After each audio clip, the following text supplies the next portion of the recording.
Friends, आज grammar के एक बहुत ही खास चैप्टर के साथ मैं यहां हाजिर हूं। इंग्लिश ग्रामर का एक बहुत ही महत्वपूर्ण चैप्टर है मॉडल वर्ब्स या मॉडल ऑक्सिलरी वर्ब्स। हम मॉडल वर्ब कहें या मॉडल ऑक्सिलरी वर्ब कहें, बात बराबर है। मॉडल वर्ब्स के तहत आज हम तीन ऐसे मॉडल वर्ब चुनेंगे जो काफी अहम होते हैं इंग्लिश ग्रामर के लिए और लैंग्वेज के लिए भी। लैंग्वेज डेवलपमेंट में और ग्रामर में इनका काफी जबरदस्त यूज होता है। मे, माइट और कैन, ये तीन हमारे मॉडल वर्ब्स हैं, जिनको हम मॉडल ऑक्सिलरी के नाम से भी जानते हैं। हम मॉडल वर्ब्स कहें या मॉडल्स ऑक्सिलरी वर्ब कहें, बात बराबर है।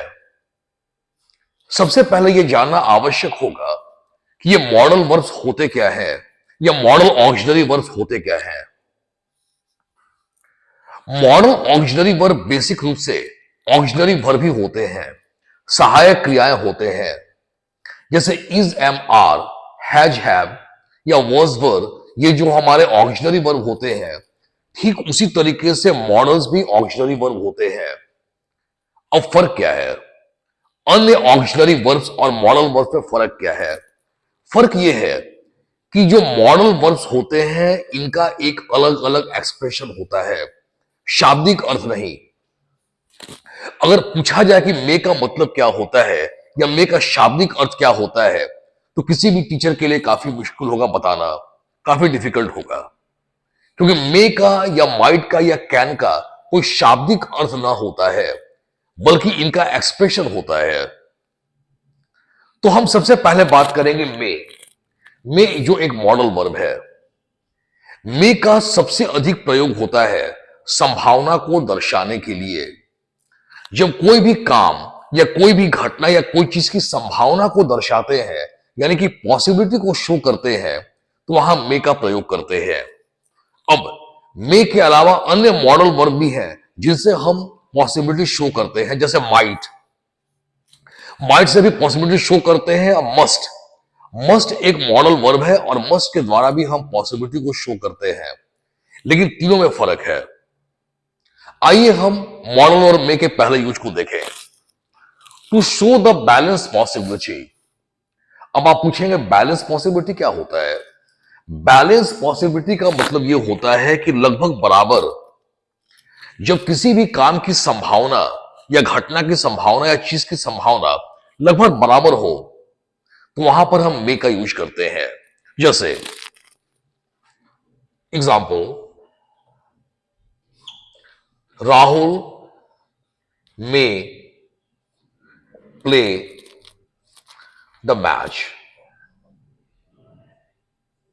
राहुल मैच खेल सकता है, नहीं भी खेल सकता है। एक संभावना दर्शाई जा रही है जो लगभग बराबर की संभावना हो, खेल भी सकता है, नहीं भी खेल सकता है। It may rain today. आज बारिश होने की संभावना है, नहीं भी हो सकती है, लेकिन संभावना लगभग बराबर बराबर है। बारिश हो भी सकती है, नहीं भी हो सकती है। She may arrive today. आज वह आ सकती है, संभावना। आई मे टीच। मैं पढ़ा सकता हूं, मैं नहीं भी पढ़ा सकता हूं, पढ़ा भी सकता हूं। हमने एक संभावना जाहिर किया। तो मे ऑक्सिलरी या मे मॉडल ऑक्सिलरी के द्वारा हम लगभग बराबर होने वाली घटनाओं की संभावना को दर्शाते हैं।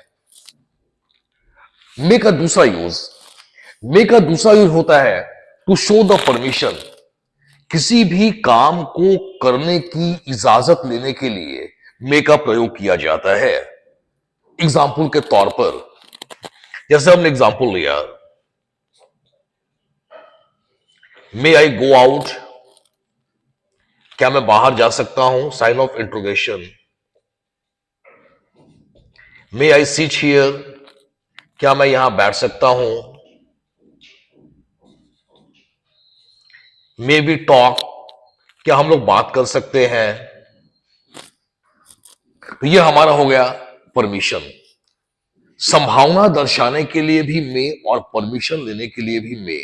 फर्क, जब पॉसिबिलिटी को शो करते हैं तो फुल स्टॉप का यूज करते हैं। देखिए यहां पर full stop, full stop, full stop, full stop. और जब परमिशन लेते हैं, जब मे का यूज शुरू में आता है तो साइन ऑफ इंट्रोगेशन का प्रयोग करते हैं ये। अब बात करते हैं नोट नंबर 3। टू ब्लेस, दुआ देने के लिए, और टू कर्स, बददुआ देने के लिए वी यूज मे। स्टूडेंट्स, किसी को दुआ देनी है तब भी में, किसी को बददुआ देनी है तब भी में। जैसे may God bless you, may God curse the enemies,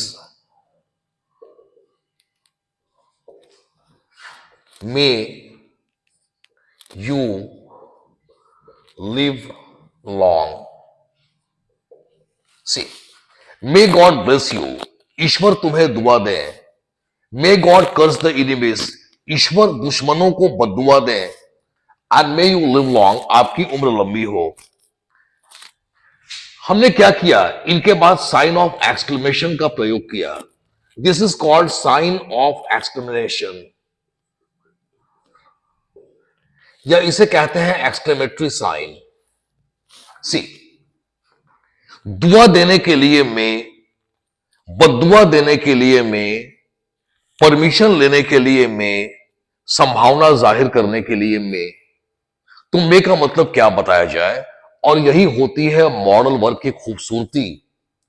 यानी कि इनका कोई शाब्दिक अर्थ नहीं होता, बल्कि अलग अलग एक्सप्रेशन होता है।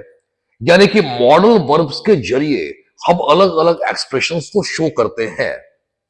अब मे के जो हमने यूज बताए आज 3 नोट, गौरतलब हो दुआ या बददुआ देने के लिए साइन ऑफ एक्सक्लेमेशन का प्रयोग करते हैं, परमिशन के लिए साइन ऑफ इंट्रोगेशन का प्रयोग करते हैं यानी क्वेश्चन मार्क, और पॉसिबिलिटी शो करने के लिए फुल स्टॉप का प्रयोग करते हैं। अब मे के बात करते हैं माइट, माइट का प्रयोग, यूज ऑफ माइट।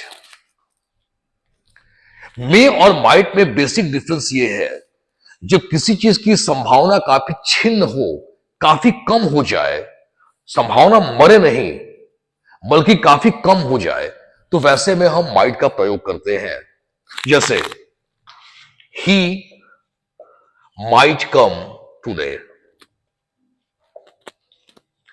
इसका मतलब यह हुआ वो शायद ही आज आए। आ सकता है मगर संभावना बहुत ही छिन्न है, बहुत ही कम है। माइट माइट मॉडल वर्ब का प्रयोग करके यह बताया जाता है कि उस घटना की संभावना काफी छिन्न हो जाती है। जैसे India may win the match, भारत मैच जीत सकता है, नहीं भी जीत सकता है। और India might win the match, भारत शायद ही मैच जीत पाए, यानी बहुत कम संभावना है। जैसे इट माइट रेन टुडे, आज शायद ही बारिश हो, शायद ही बारिश हो, बहुत छिन्न संभावना के साथ। जैसे इट्स टू लेट, काफी देर हो चुका है, इट्स टू लेट, काफी देर हो चुका है। शी माइट कम ऑफिस, वह शायद ही ऑफिस आए। तो मे या माइट का यूज करके हम संभावना को दर्शाते हैं। जब संभावना लगभग संतुलित हो, लगभग बराबर हो, तो मे का प्रयोग, और संभावना काफी छिन्न हो जाए तो माइट का प्रयोग। माइट के प्रयोग में शायद का भी बोध होता है, वह शायद ही आ पाए, ही माइट कम, मैं शायद ही पढ़ा पाऊं, आई माइट टीच। शायद का मतलब संभावना कम बताना। तो ये मे और माइट का हमारा बेसिक डिफरेंस हुआ मॉडल वर्ब के रूप में। अब बात करते हैं कैन की। टू शो नॉलेज, ज्ञान को दर्शाने के लिए। एफिशिएंसी, एफिशिएंसी का मतलब होता है कार्य क्षमता, काम करने की क्षमता। कॉम्पिटेंसी का मतलब होता है काबिलियत। पावर का मतलब होता है ताकत, और राइट का मतलब होता है अधिकार। स्टूडेंट्स, जब इन सब एक्सप्रेशन को शो करना हो, I mean to say that, मेरे कहने का मतलब यह है कि जब हम अपने सेंटेंस में, अपने स्टेटमेंट में नॉलेज, एफिशिएंसी, कॉम्पिटेंसी, पावर या राइट की बात करें तो हम वहां पर कैन का यूज कर रहे हैं। अब देखिए, कई स्टूडेंट्स पूछते हैं कि सर मे और कैन में क्या फर्क है। कई बार तो इनका ट्रांसलेशन एक ही सेंटेंस में बन जाता है, एक ही रूप में बन जाता है, मगर इनके मीनिंग में काफी व्यापक फर्क आ जाता है। मे और कैन को लेकर बहुत सारे स्टूडेंट्स में एक बड़ा कंफ्यूजन होता है। आइए उस कंफ्यूजन को भी दूर कर दें हम। जैसे मैं एग्जांपल लेता हूं कैन का एक, Rohit may play, sorry, Rohit can play in the first match,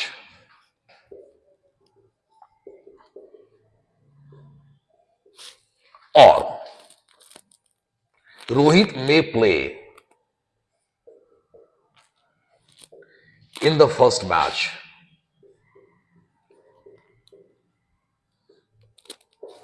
Rohit can play in the first match और Rohit may play in the first match. दोनों के शाब्दिक अर्थ बिल्कुल एक है।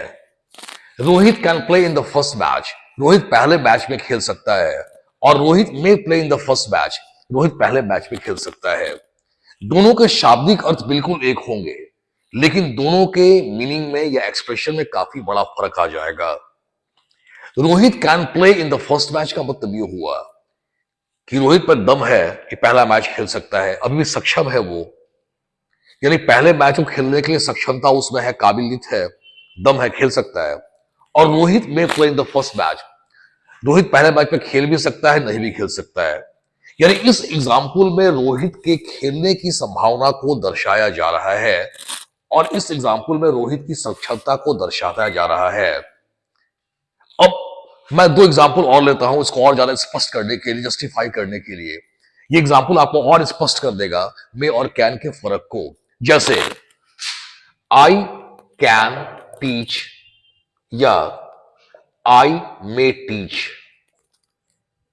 अब देखा जाए, आई कैन टीच, दम है मेरे कुव्वत है पढ़ाने का। I can teach, I can teach है, और आई में टीच, देखिए पढ़ा भी सकते हैं, नहीं भी पढ़ा सकते हैं। तो आई कैन टीच में हमने अपनी सक्षमता को बताया, अपनी कॉम्पिटेंसी को बताया, अपनी एफिशिएंसी को बताया, और आई में टीच में हमने पढ़ाने की संभावना को दर्शाया। दोनों के कथन में फर्क है। अगर मैं दो स्टेटमेंट बनाता हूं तो दोनों के एक्सप्रेशन में काफी फर्क आ जाएगा। तो यह है मे और कैन का बेसिक डिफरेंस। मे महज एक संभावना को दर्शाता है और कैन काबिलियत, अधिकार को दर्शाता है। जैसे the president can absolve the capital punishment.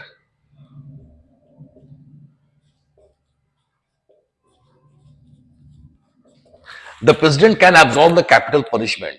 Capital punishment का मतलब होता है मौत की सजा, सजा या मौत, मृत्यु दंड। अब राष्ट्रपति के पास अधिकार होता है कि वो चाहे तो सुप्रीम कोर्ट के फैसले के बावजूद भी मृत्यु दंड की सजा को माफ कर सकते हैं, मौत की सजा को माफ कर सकते हैं। ये उनके पास अधिकार है, इसलिए हमने कैन का यूज किया। तो कभी भी अधिकार को दर्शाना हो, नॉलेज को दर्शाना हो, एफिशिएंसी को दर्शाना हो, कॉम्पिटेंसी को दर्शाना हो, तो हम वहां पर कैन का यूज करेंगे। जैसे एक और एग्जांपल के द्वारा मैं समझाता हूं यहां पर। जैसे he is talented, he is talented, he does qualify the examination, he is talented, he does qualify the examination। अब में और कैन भरने को है या माइट भरने को है, तो डेफिनेटली यहां पर हम कैन का प्रयोग करेंगे, क्योंकि टैलेंटेड, काबिलियत, जब काबिलियत है ही तो संभावना फिर कहां से। इस तरीके से हम फिल इन द ब्लैंक्स भी भरते हैं। आइए कुछ ऐसे एग्जाम्पल जहां पर एरर आता है और हम वहां पर गलती कर बैठते हैं। जैसे जैसे जब मैं बता रहा हूं यहां पर, जैसे कुछ खास मैं आपको बताना चाहता हूं, जैसे जहां पर एग्जामिनेशन में एरर्स आते हैं और लोग यहां पर ट्रैप हो जाते हैं, जैसे इट कैन रेन टूडे। अब देखिए, it can rain today, it's wrong, it is wrong. It may rain today, this is right. क्योंकि ये एक प्राकृतिक घटना है, और कोई भी प्राकृतिक घटना हो, नेचुरल फेनोमेना हो, तो वहां पर हम कैन का प्रयोग नहीं करते हैं। जैसे हवा चलना, तूफान आना, बारिश होना, भूकंप आना, आंधी चलना, इन सब संदर्भ में हम कैन का यूज नहीं करते हैं। क्योंकि जो प्राकृतिक घटनाएं होती है, एक संभावना होती है, तो ऐसे भी एरर्स हमारे पास आते हैं एग्जामिनेशन में। जैसे इट कैन ब्लो विंड, नहीं, it may blow wind. It can blow storm, नहीं, इट मे रेन स्टॉर्म या इट माइट रेन स्टॉर्म, लेकिन कैन नहीं। क्योंकि प्राकृतिक घटना के संदर्भ में हमेशा हम मे या माइट का प्रयोग करेंगे, न कि कैन का। तो ऐसे भी एरर हमारे पास आते हैं। तो अभी हमने आपको बताया मे, माइट और कैन के बारे में। ये तीनों हमारे मॉडल वर्ब्स हैं, और तीनों में कितना बड़ा फर्क है। ये कंप्लीटली एक्सप्रेशन बेस्ड होता है, और मैं आपको असाइनमेंट देने जा रहा हूं बनाने के लिए, जिसमें मे, माइट और कैन का हम प्रयोग करेंगे। स्टूडेंट, मैं आपको असाइनमेंट दे रहा हूं सॉल्व करने के लिए।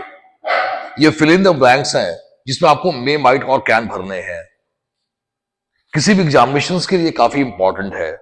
मैं इस क्वेश्चंस को एक्सप्लेन करूं ताकि समझने में सुविधा हो और बनाने में सहूलियत हो। मैं सारे इस असाइनमेंट के क्वेश्चंस को थोड़ा एक्सप्लेन कर दे रहा हूं। जैसे it is a cloudy weather. Cloudy weather का मतलब होता है बादल से भरा हुआ मौसम। थंडर का मतलब होता है बिजली कड़कना या बादल का गरजना। The sky is overcast. Overcast का मतलब होता है काले बादल छाए रहना। द स्काई इज ओवरकास्ट का मतलब होता है आकाश पर काले बादल छाए हुए हैं। इतना आसान है। रिमिट का मतलब होता है माफ करना, यह भी आसान है। डेथ सेंटेंस का मतलब होता है मौत की सजा। एक सेंटेंस का मतलब वाक्य होता है, और सेंटेंस का मतलब सजा भी होता है। इंग्लिश में कई बार आपको ऐसा होगा कि एक ही शब्द के अलग अलग मीनिंग मिलेंगे। वैसे सेंटेंस मतलब वाक्य एक बच्चे भी जानते हैं, लेकिन सेंटेंस का मतलब सजा भी होता है। डेथ सेंटेंस का मतलब होता है मौत की सजा। ग्रैंड प्रदान करना, सक्सेस कामयाबी। मैंने कुछ शब्दों के मीनिंग समझा दिए ताकि सॉल्व करने में आपको दिक्कत ना हो। अब आपको क्या करना है, इन तीनों में भरना है। आपको आपके ऑप्शंस हैं मे, माइट और कैन। इन फिल इन द ब्लैंक्स में जो 8 क्वेश्चंस है, आपने भरना है मे, माइट और कैन को। तो thank you very much. I hope that you must have enjoyed the class. Have a nice time.